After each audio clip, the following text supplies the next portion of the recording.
Money with David Blain, a discussion about your money, including everything from investing and taxes to real estate. Now with this week's program from D.L. Blain Company in New Bern, here's David Blain. Hello, I'm David Blain and welcome to All Things Money. For the next 30 minutes, we'll take an educational, stimulating, and hopefully entertaining look at things affecting your money.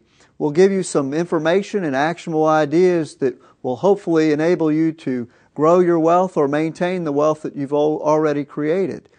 The show is about you and your money, so we encourage you to give us a call during normal business hours at 633-0107, or anytime you can email us at allthingsmoney@dlblain.com. That's allthingsmoney@dlblain.com.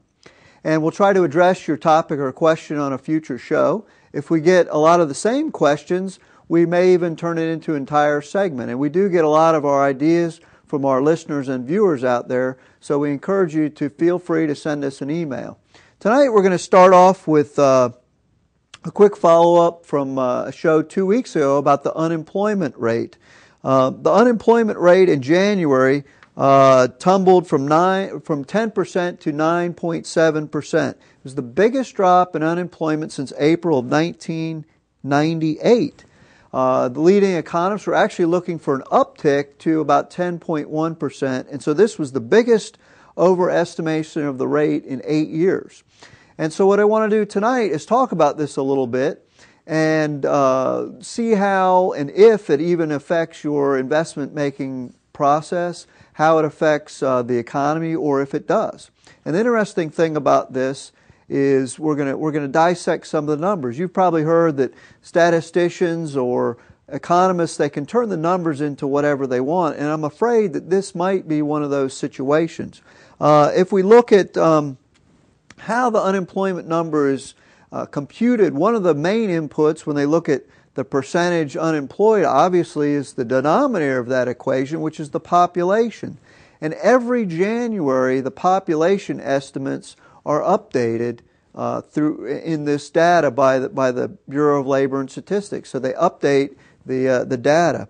And so if you look at that, it's called the Household Survey, and they update every January how many people are in the country.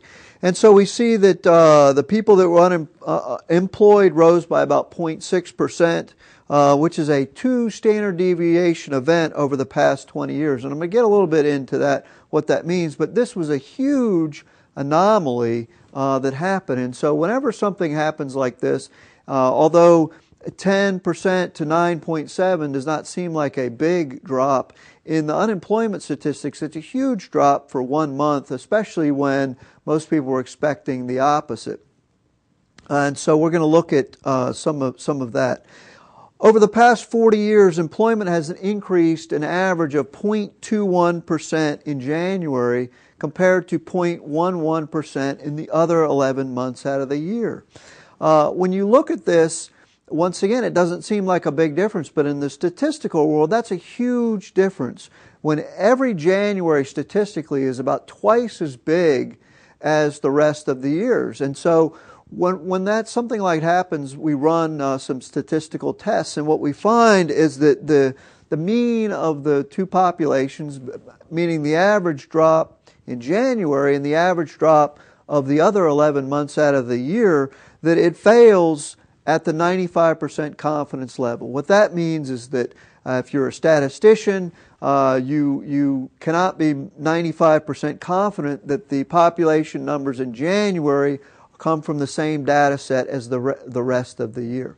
Now, obviously, they do come from the same data set, but what I'm getting at is that there are certain changes seasonally adjusted, this population update every January. And so what I'm saying is don't put a lot of stock in the January numbers. There's a lot of statistical anomalies that tend to happen in January. One other thing that we're going to see when the February numbers come out is the effect of this winter snowstorm that blanketed 49 of the 50 states. I was reading that Hawaii, although it does snow in Hawaii at some of the peaks, they did not get snow at the time of the other 49 states, but it's a very rare occurrence. that's certainly going to affect the unemployment numbers in February. More importantly, as we go into the summer, we have this little thing